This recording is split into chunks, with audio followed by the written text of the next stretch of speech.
Okay, folks, I just got back from work and I am exhausted and annoyed because of work and the people I had to deal with. And I still wanted to make a video, but I wanted to make a quick one, and I wanted to vent some frustration. And I wasn't planning on this to be the subject today, but here we are. So, it might sound bizarre that competitive Pokemon players don't like competitive Pokemon, but if, I'm going to say something like that, your mind immediately goes, oh, well, they hate hacks. Of course, all of us hate when we get crit, but then we keep playing because we love Pokemon. The phenomenon I'm referring to has very little to do with luck. I am more referring to I want to say a specific subset of tournament player, but that makes it sound like it's more niche and uncommon than it actually is. Because I actually think that the competitive Pokemon player who hates competitive Pokemon is arguably the defining archetype in the tournament scene today, and has been for a very long time.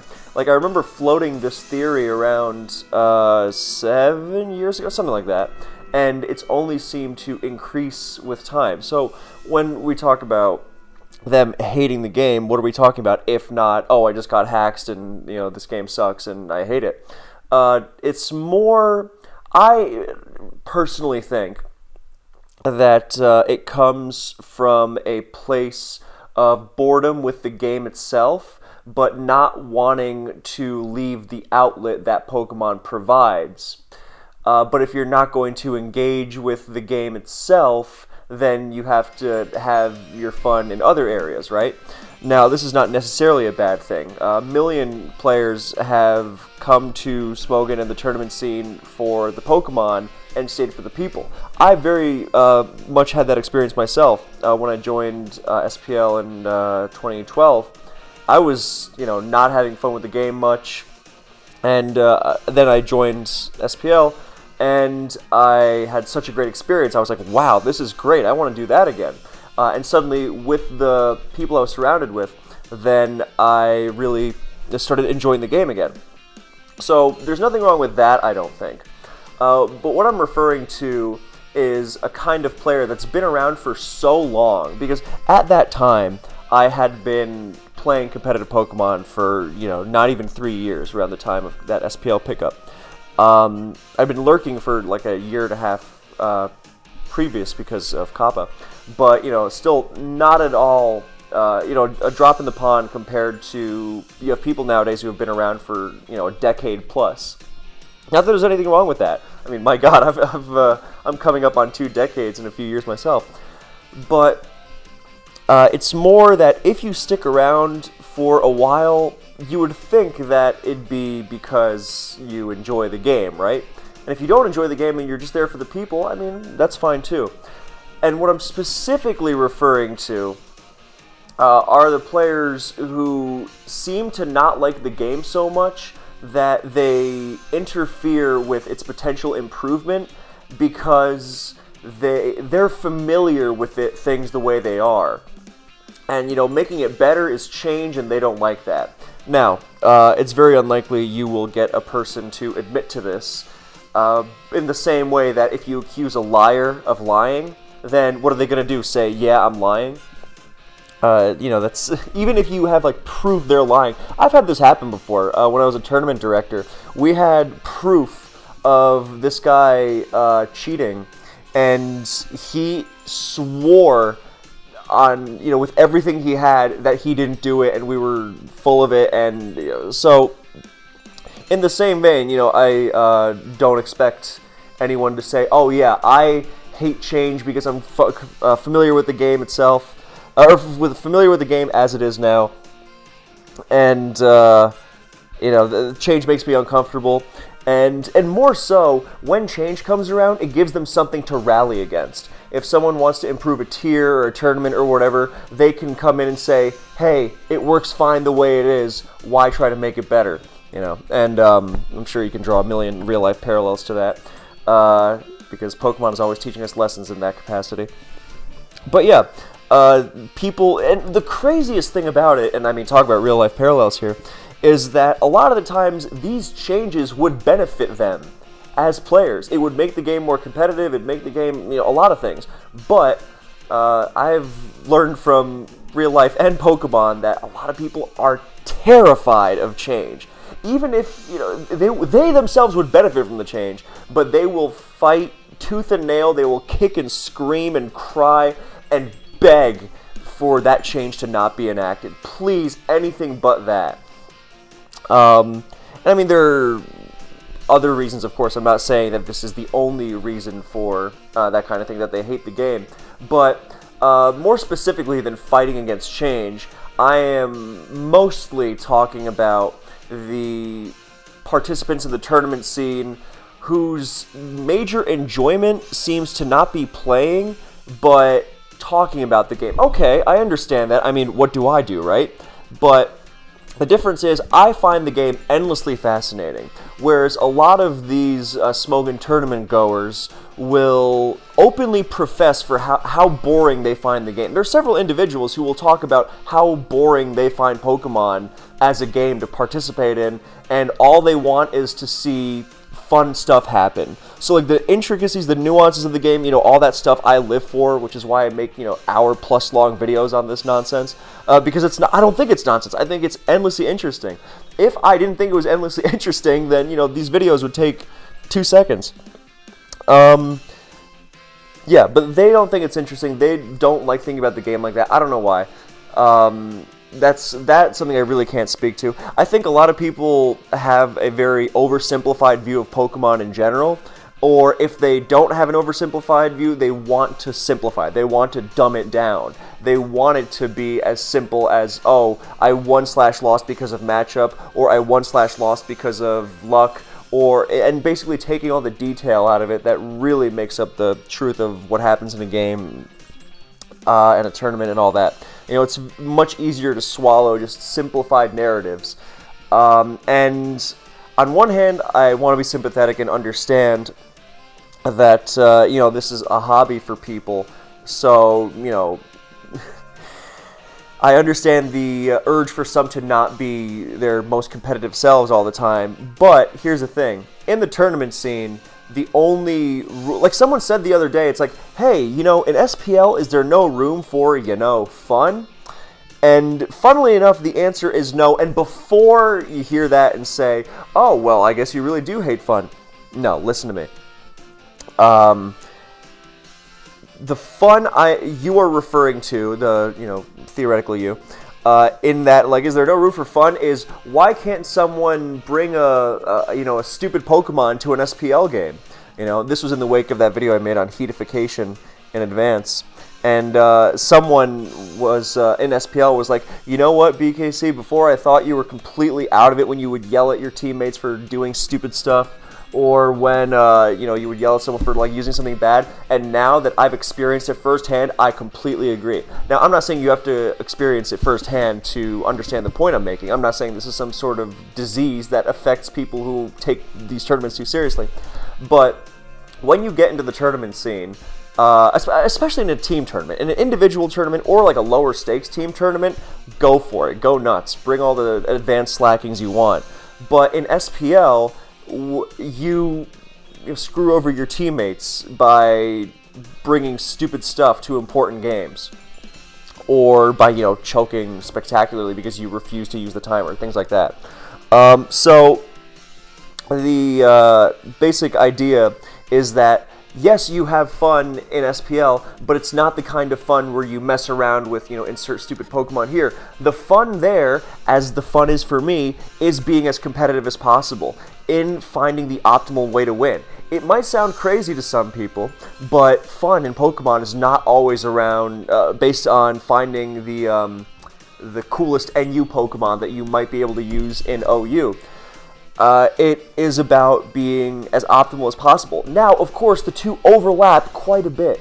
If you found an NU Pokemon that was ready to destroy the metagame, if I found an NU Pokemon that was ready to destroy OU, whatever generation, and nobody else had any idea it was coming, I would be the happiest person in the world.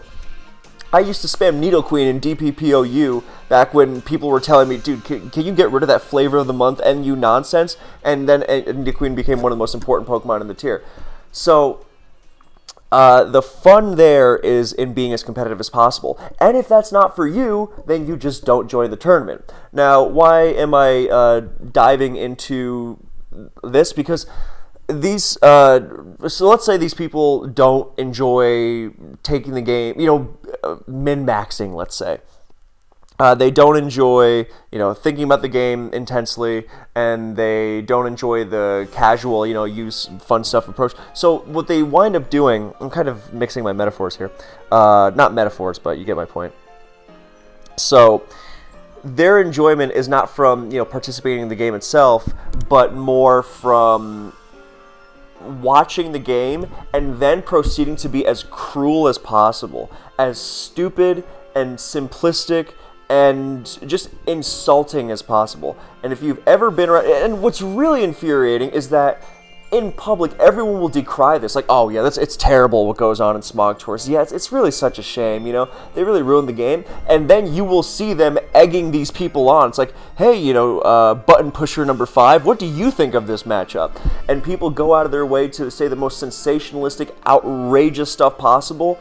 That has no for me, the interest in competitive Pokemon is not who can talk the loudest and most obnoxiously and who can come up with the wittiest insults. It's analyzing the game itself, which is why I go on these, insanely long deep dives into specific games from a million years ago. But for a lot of people, they want to say the loudest, most impressive things. Impressive sounding things, because you know how many times I've seen someone say something so confidently everyone agrees with it and it's so patently false. Here's an age-old example which took place 7 years ago, but somehow seems to gain more relevance every passing year. So it was an advanced game between UD, my dear friend who I miss very much, and I forget the name of his opponent. But basically, UD pulled a double switch because he was expecting something, right? I forget what he was expecting. But he switched to his Jirachi. And his opponent happened to switch to T-Tar on that turn. Now, for those who don't know, in Advanced OU, Jirachi generally has to run from T-Tar, especially if you're running a Calm Mind Jirachi like UD was. In the Physical T-Tar, Physical T-Tar is one of the best Jirachi checks.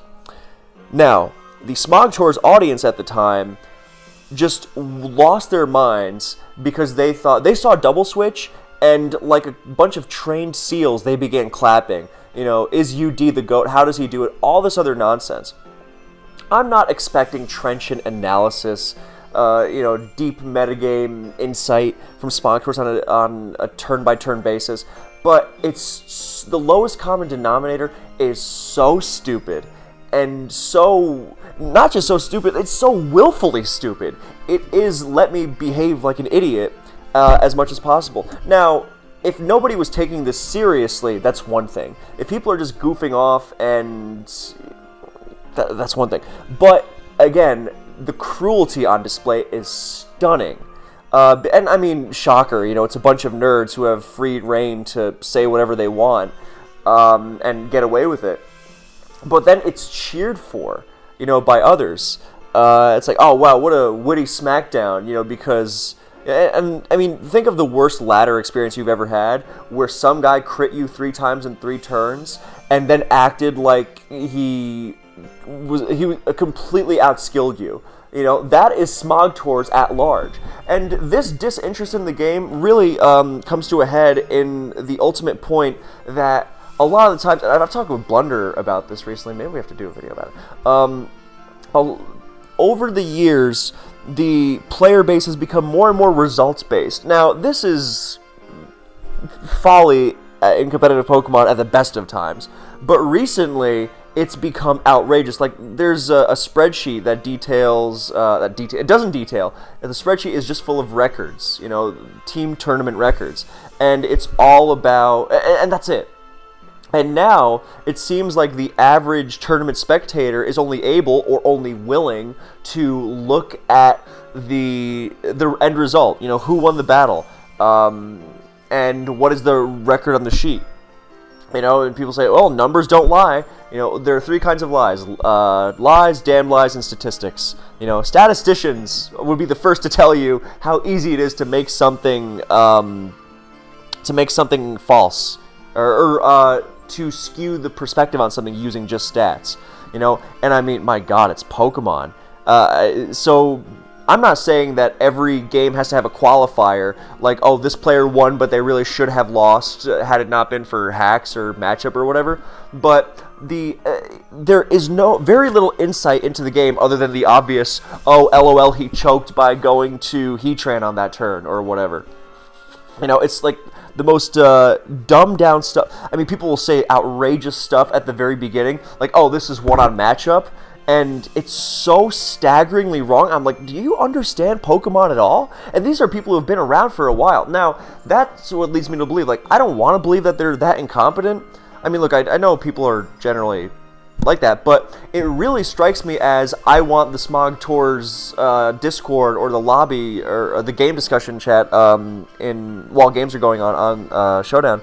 I want them to notice me, like, oh, look how smart I am. I understand this. And they do that by saying something like, oh, wow, this is so over. Look how deeply I've analyzed this game because I'm making such an intense statement on something that doesn't seem so obvious. What do you mean the game is over at Team Preview? Wow, this guy must really know something.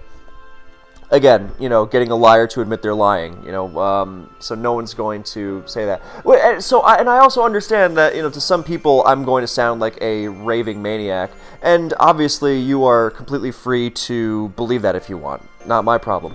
I just wanted to get this out there because the level of discourse, and again, not only Pokemon, is so depressingly low that the discussion about the game isn't about the game. It's about, what's the record? What's the number on the spreadsheet? Here's an outrageous example that just happened. Okay. McMan versus Bad Dummy for SPL Finals tiebreak, right? I actually just did the video with Blunder on his channel if you haven't seen it, so you can go check that out. Anyway, McMan is arguably the greatest advanced player of all time, arguably the greatest player of all time. Bad Dummy is a great advanced player. He won the Kalos Invitational, and this year in SPL, he was 9-2 going into this matchup, I believe. And he had beaten McMan twice in that season, or this season, right? And I think last year he beat him as well, so people were like, oh man, why did they pick McMan in advance into this guy for the tiebreaker? Don't they know that he's 2-0 against him this year? Don't they know that he's like 3-0 against him in the past, like 365 days or whatever it is, and then over the past two SPLs? It's like, wow, this guy has McMan's number. And that just stunned me to see this. Like, guys, this is McMan in advance. How much better does it get? I don't care who the opponent is. Yeah, and it just blew my mind, and McMan wound up having a pretty dominating victory. He played excellently, and I mean, Bad Dummy is no slouch, don't get me wrong, but it was literally, like, people's arguments were literally, Bad Dummy is 2-0 against him. And it's like, look, I'm sorry, but it is not as simple as he's 2-0 against him. How about it's McMan? How about the fact that McMan hasn't had an amazing season otherwise? How about the fact that, look at their games against each other. It's not like Bad Dummy was, wiping the floor with him. I'd get it if he had, 6-0'd him twice or something. But even then, if there's anyone you put your trust in, it's McMan. And there was so much. I'm not saying you can't predict Bad Dummy at all, obviously, if you have your reasons. But the reasons have to be better than LOL, he's 2-0 against him. Yeah. I guess that's basically everything I wanted to say. Yeah, I mean, at this point, I think I'd just be repeating myself. But it's not just, the low level of discourse being, well, LOL, what's the number? But it's the staggering nastiness and the ease with which it's thrown out, and just the recreational asshole behavior. I personally don't understand being an asshole for fun at all. I don't get my kicks that way. And I personally understand it theoretically, but I don't understand the pleasure you derive out of making someone else feel like shit. And Smog Tours seems to be, and this is not a new phenomenon, again, but each passing year, it seems to be less about the game and more about the game being the requisite activity we all gather around so we can be assholes to each other. And that just really depresses the hell out of me, because the game, gets more interesting with every year the more we optimize it. People say, oh, well, the more optimal it gets, it's boring. Let's unban broken shit to jazz it up again. Like, that's a very surface level idea of jazzing up the game. The game is so full of options. Like, we could play for another 10 years and we'd still be finding, interesting stuff. I got, like, DPP is so old at this point, and this SPL, you know how much new stuff I was coming up with? And I'm not the only one, far from it. So, yeah, there's, people will join, they will hang around this place, these smoking tournaments, because it's like, well, I like the fact that I can be a jackass to people for fun. I don't really care about the game, but, where else am I going to do this? Especially if they're in some sort of a good standing with the community. Which then, not only gives it a pass, but even encourages it, which is really something. Yeah, people are jackasses, story at 11. But it's more the specificity of this kind of behavior where, I understand, like, a little bit of shit talk or something, even though, personally, I don't like it. But then again, I don't like it because, for me, the game is enough. If I've won the game, is that not all I need to do? Do I have to make my opponent feel like shit after? Like, even more like shit? Like, they don't already feel bad that they lost? Like, I don't get joy from that. I don't get getting joy from it. Like, I remember, I've made a video on, like, shit-talking competitive Pokemon, whatever it's called, trash-talking. Whatever the video title is called, I mean.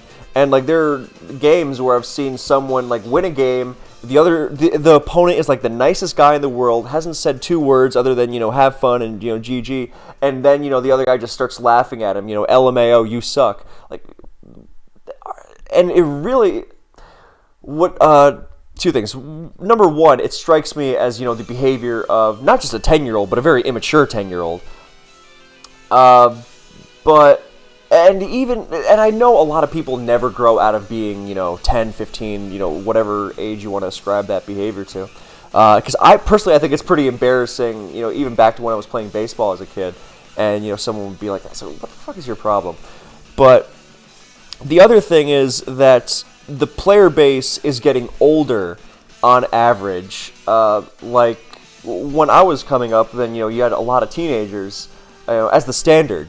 By the time someone hit their mid-20s, they were considered old. And now, I think being mid-20s is the standard. And if someone's a teenager, it's like, whoa, you're really young. So, I think the player base has been around this place for a long time. And there's nothing wrong with that. But in lieu of, enjoying the game continuously, then they just continue to... They get older and behave the same. Or, arguably fucking worse. And that kind of regression just... you show up to play some Pokemon and you got to deal with some jackass, and you say, oh yeah, well, ignore these kinds of people.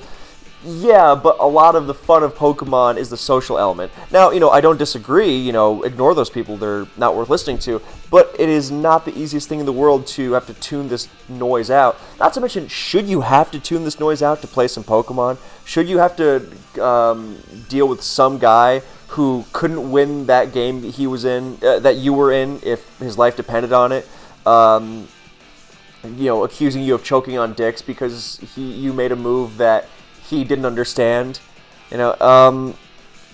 it's fucking ridiculous.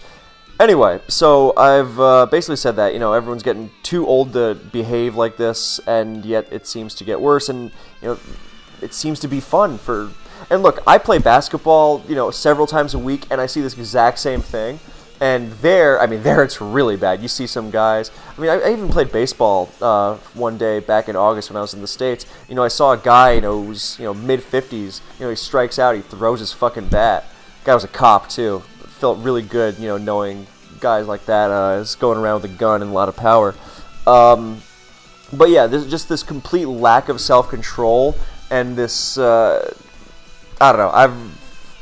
Again, because I find the game so fascinating, and these players, or non-players in a lot of cases, you have what are referred to as Discord mains. What tier do they play? Discord OU. There are people in the community who are notable for just never shutting the fuck up, even though they have very little of insight to say. Anyway, I don't even know if it's rage bait or whatever. Not the problem. Thank you for watching / listening. I'll see you in the next one.